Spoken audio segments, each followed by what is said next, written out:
Hi hello welcome to news 8 Telugu channel. This is Paritala Murthy. ముందుగా నా ఈ రివ్యూస్ ఆదరిస్తున్న మీ అందరికీ కూడా పేరు పేరున కృతజ్ఞతలు తెలుపుకుంటున్నా. తనూజానే విన్నర్. ఇది పక్కా హౌస్లో అందరికీ తెలుసు. అందరూ డ్రామాలు ఆడేవాళ్లే. అమ్మో మాకు తెలియదంటే మాకు తెలియదని చాలా గప్చిప్గా ఉన్నారు. ఇప్పుడు ఏదైతే టాస్క్ పెట్టారో అందులో తేట తెల్లం అయిపోయిందనమాట. సో శనివారం ప్రమోషన్స్, శివ ప్రమోషన్స్ కారణంగా ఈ టాస్క్ ఆడలేదు, సండే ఆడిచ్చారు. సో ఎగ్జిట్ ఎవరు, కప్కి ముందుకు వెళ్ళేది ఎవరు. సో అందరూ చూసాం కాబట్టి ఎవరిని పెట్టారో అదంతా నేను చెప్పట్లా. సో ఇక్కడ అబ్జర్వేషన్ చేశారో లేదో కొన్ని చెప్తా చూడండి పాయింట్స్. ఇంట్లో చాలామంది హౌస్లో, బిగ్ బాస్ హౌస్లో చాలామంది ఏంటంటే ఇమ్మాన్యుయల్ వెళ్తున్నాడు కప్పుకి దగ్గరగానే ఫీలింగ్లో ఉన్నారు. అందరూ తనుజానే పెట్టకూడదు కదా అని కొంతమంది ఇమ్మాన్యుయల్ పెట్టారు, కొంతమంది తనుజాని పెట్టారు. సరే పవన్ కళ్యాణ్ పెట్టారు, డిమోన్ పెట్టారు, అది వేరే విషయం. ఇక్కడ వాట్ ఎవర్ ఏదైతే తనుజా విన్నర్కి కప్పుకి దగ్గర వెళ్తుందో అనేది ఆ ఫీలింగ్ ఏంటి. ఇప్పుడు నామినేషన్స్లో పోరాడారు, చాలా ఇది చేశారు, అది చేశారు, నామినేషన్లో కూడా లాగారు తనుజాని. మరి తనుజానే కప్పుకి దగ్గర వెళ్తుందని ఎలా చెప్పారు? Note this point. ఇది ఒక్క పాయింట్ నేను మీకు చెప్తా, చాలా క్లియర్గా ఎక్స్ప్లెయిన్ చేస్తా. ఏంటంటే ఇక్కడ హౌస్లో ఇమ్మాన్యుయల్కి కప్పుకి దగ్గరికి వెళ్తుంది కానీ బయట మాత్రం ఆ పరిస్థితి ఉందో లేదో మనకు తెలియదు. సో ఈవెన్ నాగార్జునే చాలా స్వయంగా మనం ఏదైతే రివ్యూలు చెప్పామో అది చెప్పారు. నామినేషన్స్లోకి వస్తేనే ఓటింగ్ సత్తా తెలుస్తుంది, లేకపోతే తెలుసుగా అన్ని వారాలు సేఫ్ గాడి ఒకేసారి వస్తే ఇంటికి వెళ్ళిపోయిన వాళ్ళు కూడా ఉన్నారని చెప్పాడు. That is very true. మనం చాలాసార్లు ఈ విషయం ఆడుకున్నాం. ఇప్పుడు కానీ సడన్గా నామినేషన్లోకి ఇమ్మాన్యుయల్ అలా వెళ్ళాడు అనుకుందాం సపోజ్. అంటే ఈ వారం క్యాప్టెన్ రాకపోవచ్చు, నెక్స్ట్ వీక్ మేబీ వస్తే మాత్రం అట్లా ఎగ్జిట్ అయిపోయాడు అనుకోండి, అసలు అంతకంటే దారుణం ఇంకోటి ఉండదు, అందులో టాప్ 5లో లేకుండా. సో మేబీ ఇమ్మాన్యుయల్ ఫ్యాన్స్ ఉంటారు, బాగా ఆడుతున్నారు కాబట్టి. సో మనం చూద్దాం, నామినేషన్లోకి వచ్చాక అది మాట్లాడుకుందాం. సో మీరు అబ్జర్వ్ చేశారు లేదో ఒక పాయింట్ చెప్తా చూడండి. సో ఇమ్మాన్యుయల్, తనూజా అని ఎవరైతే కప్పుకి దగ్గరికి వెళ్తున్నారో స్టార్ట్ చేశారో ఇంకా అందరూ ఫాలో అని పెట్టేశారు. ఓపెన్ అప్ అయిపోయారు, మనకెందుకు వచ్చిందిలే అని చెప్పేసి వెళ్ళిపోయారు. ఇక్కడ 100% ఓటింగ్ ఆడియన్స్ తమ్మిచ్చి ఓటింగ్ ఎవరికి ఇచ్చారు? సుమన్కి ఇచ్చారు. సుమన్ శెట్టికి 100% ఇస్తే ఇది హౌస్లో చెప్పలా, అంటే అసలు మెజారిటీ కాదు కదా, ఏది లేదు, ఎవ్వరు పిక్ చేయలేదు. ఎందుకు అంటే డ్రామా. అసలు డ్రామా ఏంటని చెప్తా. ఏంటంటే రీతు చాలా కాన్ఫిడెంట్గా తనూజాది పెట్టినప్పుడే నాకు ఇది నోటీస్ చేశాను నేను. మీరు మళ్ళీ వెళ్ళే ఎపిసోడ్లో అది చూడండి. యాక్చువల్గా డిమోన్ పవన్ పెట్టాలి. మామూలుగా అయితే టాస్క్లు బాగా ఆడతాడు సార్, బ్రహ్మాండంగా ఉంది, నా వల్ల ఏమో అతనికి ఏం చెడిపోలేదు సార్, బ్రహ్మాండ స్టాండ్ తీసుకోవాలి అంది కదా మాధురి విషయంలో. మరి ఇప్పుడు నువ్వు నీ స్టాండ్ ఏమైంది? లేదు కదా.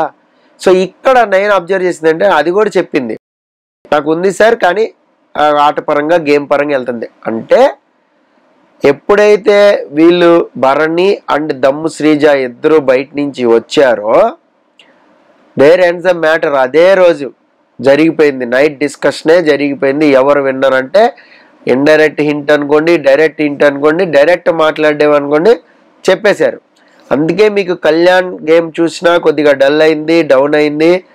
ఈవెన్ ఇది డిమాండ్ పవన్కి కూడా వెళ్ళింది, డిమాండ్ పవన్కి కూడా తెలుసు, డిమాండ్ పవన్ రీతుకి తెలుసు, రీతు నుంచి అక్కడ కొంతమందికి తెలుసు, రాముకి కూడా మేబీ ఈ విషయం తెలిసే ఇంకెందుకులే 9 వారాలు ఉన్నాం కదా, బయటికి వెళ్ళిపోతే చాలే, 9 వారాలు ఉంటే చాలు, టాప్ 5 ఉంటాం లేకపోతే లేదని వచ్చేసి ఉండొచ్చు. మేబీ ఇది నా గెస్సింగ్ మాత్రమే. అంటే ఇక్కడ కొంతమందికి అయితే తెలుసు, అందుకని చెప్పే మీకు ఈ రోజున కప్పుకి దగ్గరికి వెళ్తుంది ఎవరు అంటే తనూజా పేరు చెప్పారు. అందరూ డ్రామాలు ఆడు, తనూజాయే విన్నర్ అని హౌస్లో ఆల్రెడీ అనౌన్స్మెంట్ అనేది ఒక రకంగా వీళ్ళు రీఎంట్రీ ఇచ్చిన వాళ్ళు అయితే ఖచ్చితంగా చెప్పారు. అందుకే మీకు అక్కడ దివ్య తను హైలైట్ అవ్వాలనుకుని ఈ డ్రామా అంతా ఆడింది. అది కూడా మాట్లాడదాం. ఏంటంటే ఇప్పుడు నుంచి గేమ్ ఆడితే 100% పొజిషన్స్ అనేవి ఖచ్చితంగా మారుతాయి. చాలాసార్లు చూసాం ఇది మనం. సో ఒక్క ఎలివేషన్ అలా జమ్మని పైకి లేపుతుంది. మనకి బేవచ్చమైన ఓటింగ్ వస్తుంది బయట అనుకున్న వాళ్ళకి గ్రాఫ్ చక్కమని పడిపోయే రోజులు కూడా ఉన్నాయి. అలా అనుకుంటే ఫస్ట్ 3 వీక్స్ టాప్లో ఎవరున్నారు? సంజన గేమ్ అబ్బో 30%, 40%కి వెళ్ళిపోయింది సంజన. మరి ఇప్పుడు లేదే, తేలిపోయింది గేమ్. సో అలాగే ఇంకొక 5 వారాలు ఉంది కాబట్టి తేలిపోయింది అనుకోండి. తనూజ గేమ్ ఇలా మబ్బుల్లాగా అలా తేలిపోయింది అనుకోండి. అందరు ఇచ్చారు, అందరు పొగుడుతున్నారు, మనకేంటని ఓవర్ కాన్ఫిడెన్స్గా వెళ్ళినా, తనూజ ఏదైనా మిస్టేక్ చేసినా, దారుణంగా ఏదైనా తనూజ ఓవర్ యాక్షన్ చేసినా ఇమ్మాన్యుయల్కి ప్లస్ అవుతుంది, అది పవన్ కళ్యాణ్కి ప్లస్ అవుతుంది, అది డీమాన్కి ప్లస్ అవుతుంది. ఇలా ముగ్గురు కూడా చక్క పాగుతారు, నిచ్చినెక్కినట్టు వెళ్ళిపోతారు. మళ్ళీ ఇదే పొజిషన్లో ఇమ్మాన్యుయల్ ఏదైనా తప్పు చేసినా, పవన్ కళ్యాణ్ ఏదైనా తప్పు చేసినా కూడా ఇటు తనూజ గ్రాఫ్ పెరుగుతూ ఉంటుంది. ఇదే సింపుల్ లాజిక్. ఇక్కడ ఇంకొక విషయం చెప్తాను ఏంటంటే, తమ్ము శ్రీజ కానీ భరణి కానీ వెళ్ళిపోయి డిక్లేర్ చేసినప్పుడు సపోజ్ హౌస్లో వాళ్ళు అనుకుంటారు ఓకే డన్, ఇప్పటికైతే ప్రజెంట్ పొజిషన్స్. బట్ 2-3 వారాల తర్వాత పొజిషన్స్ చేంజ్ అయితే మనం చెప్పలేం కదా. ఇది అనాలిసిస్.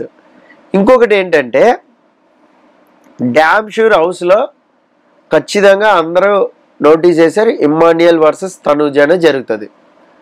లేదా టాప్ 5లో కళ్యాణ్ కూడా ఉంటాడు, డిమోన్ వెళ్తాడు, రీతు వెళ్తాడు. ఇట్లా కొన్ని లెక్కలు వేసుకున్నారు. ఈ లెక్కలు వేసుకోవడం వల్లే ఈ మిగతా వాళ్ళకి గేమ్ అనేది ఇంట్రెస్ట్ పోతుంది.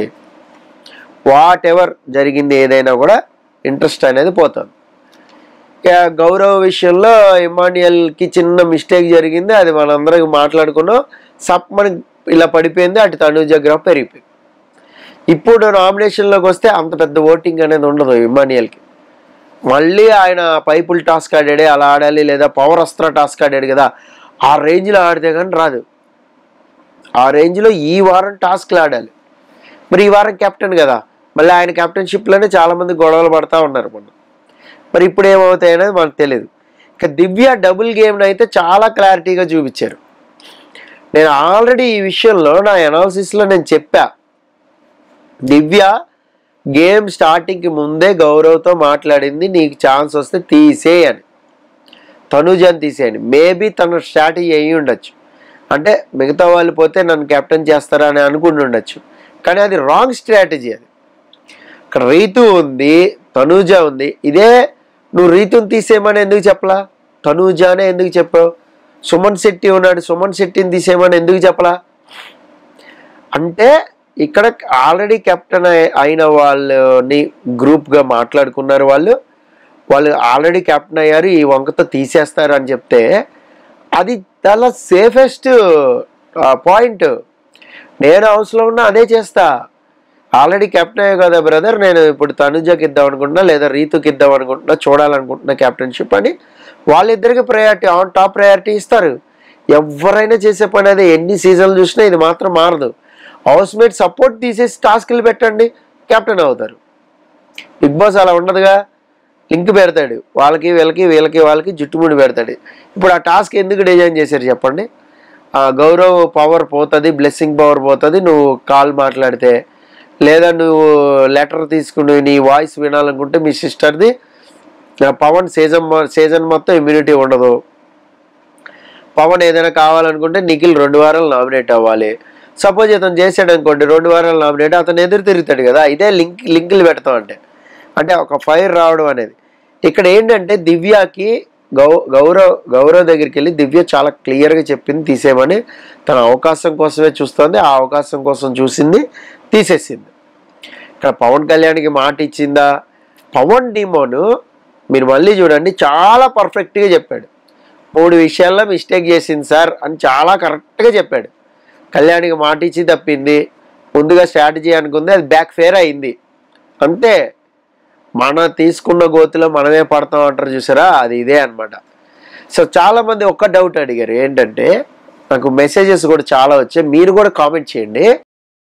సార్ మరి అలా అనుకుంటే తనూజ మరి లైట్ ఆపే టాస్క్లో దివ్యకి బ్యాక్ ఫైర్ చేసింది కదా, మరి దాన్ని ఏమంటారు?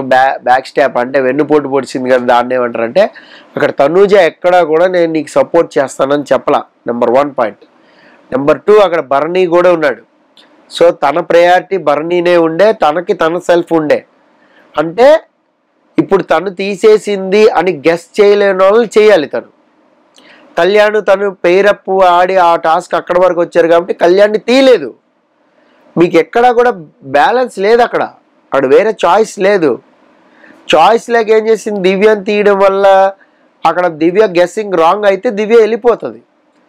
బట్ దివ్య గెస్సింగ్ కరెక్ట్ అనుకోండి సపోజ్, అదే దివ్య ఆ రోజు ఏం చేసింది, కళ్యాణ్ పైకి ఇలా చూసుకున్నాడు, తన లైట్ ఆరిందో లేదని చూసుకున్నాడు, అంటే తను కాదు అని నాకు అనిపించింది, అయినా కూడా నేను తనూజని నమ్మాను కాబట్టి నేను కళ్యాణ్ పేరు చెప్పాను అంది. అవునా కదా? సో ఇక్కడ ఈ పాయింట్లో కానీ తను ఆ రోజు ఆడి ఉంటే మనం దివ్యకి యాడ్సప్ చెప్పేవాళ్ళం. కావాలంటే మీరు నా రివ్యూ వెనక్కి వెళ్ళి ఆ రివ్యూ వినండి, నేను చాలా క్లియర్గా ఇదే చెప్పా. అప్పుడు కానీ ఆ రకంగా దివ్య నీ అబ్జర్వేషన్కి జోహార్ అనే వాళ్ళం మనం ఆ పాయింట్లో కానీ నువ్వు తీసుంటే. బట్ అయిపోయిన తర్వాత బయటికి వెళ్ళి చెప్పింది ఈ విషయాన్ని, ఆన్ స్పాట్లో చెప్పాలి కదా. తనుజ చేయదు అనుకున్నాను, లేకపోతే చేసేసిందిలే. సరే ఓకే, నువ్వు కరెక్ట్గా గెస్ చేస్తుంటే ఆ రోజు ఏమైంది, తనుజ వెళ్ళిపోయేది కదా. ఇది కూడా పాయింటే కదా. సో ఇప్పుడు కూడా ఏంటంటే అదేంటి, మాట ఇచ్చి తప్పలా. ఇక్కడ నువ్వు మాట ఇచ్చావు, చెప్పావు నేను తీనని చెప్పావు, కానీ తీనని చెప్పక ముందే నువ్వు స్ట్రాటజీ చేసావు. ఇదే కదా నాగార్జున బయట పెట్టింది. నీ స్ట్రాటజీ బాగుంది, వెరీ గుడ్, యాడ్స్ ఆఫ్, చప్పట్లు కొట్టారు ఆయన స్ట్రాటజీకి. కానీ ఒకరిని తొక్కి నువ్వు వెళ్ళాలనుకుంటావు కరెక్ట్ కాదన్నాడు. అక్కడ నువ్వు మాట ఇవ్వకుండా, కళ్యాణ్కి చెప్పకుండా, లేదంటే వేరే వాళ్ళకి చెప్పకుండా చేస్తుంటే అసలు ఈ గొడవే లేదు. క్యాప్టెన్సీ కోసం ఆడేస్తారు, నువ్వు ఎవరి గేమ్ ఆల్ది. బర్నీ నామినేట్ చేసావు కదా, తనుజ పాయింట్ నచ్చే కదా చేసావు. మీరు ఎవరి సైడ్ తీసుకోలేదు, గోడ మీద పిల్లగా ఉండిపోయారంటే బర్నీని నామినేట్ చేసింది నువ్వే కదా, డెసిషన్ మేకర్వి. మరి ఇంకా సో వెరీ క్లియర్ ఇక్కడ. అందుకనే కదా బర్నీ అక్కడ అరిచాడు బయటకు వచ్చిన తర్వాత, ఐఎమ్ సారీ అని చెప్తుంటే మీరు స్టాండ్ తీసుకోవాల్సిన చోటు తీసుకోలేదు, అది ఇది డామ్డిష్ కంటే చాలా క్లియర్గా చెప్పాడు. నీ ఆట నువ్వు ఆడావు, దట్స్ ఇట్, ఫెయిర్ ఎనఫ్. అది కరెక్టా రాంగా ఆడియన్స్ చెప్తారు, దట్స్ ఇట్. సో ఇక్కడ ఒక చిన్న మిస్టేక్ చూడండి, డౌన్ అయిపోతాం. ఇమాన్యుయల్ చేసేది చూడండి, అక్కడ గౌరవ్కి అర్థమైందా లేదా పక్కన పెడదాం. ఇదే పాయింట్ దివ్య చెప్తుంటే ఏమన్నాడు, నాకు అర్థమైందా లేదా అనేది తర్వాత సంగతి, తర్వాత మ్యాటరు. నువ్వు ఎలా ఆడుతున్నావు అనేది ముఖ్యం ఇక్కడ. సో దానివల్ల కూడా తగ్గిపోవచ్చు ఆడియన్స్. ఏది ఏమైనా కూడా ఇట్స్ వెరీ క్లియర్. ముందుగానే అందరికీ హౌస్లో అందరికీ తెలుసు ఈ విషయం. సో తెలిసి డ్రామాలు చేస్తున్నారు, అంత డ్రామా అక్కర్లా, ఓపెన్ అప్ అయిపోవచ్చు, బ్రహ్మాండంగా ఆడచ్చు. అలాగే నామినేషన్లు ఎవరున్నారు ఏంటి అనేది కూడా నెక్స్ట్ వీడియో వస్తుంది చూడండి, అది కూడా చాలా రసవత్తరంగా ఉండబోతుంది నామినేషన్స్ అనేది. సో ఒకరికి నామినేషన్ పాయింట్స్ అయ్యి మాట్లాడుకున్నారు, 5 నిమిషాలు టైం ఇచ్చారు, ఓ సోది పెట్టకుండా. అది నాకు నచ్చింది బాగా. చూద్దాం మరి ఎలా ఉంటుంది ఏంటనేది. This is Paritala Murthy signing off, by by.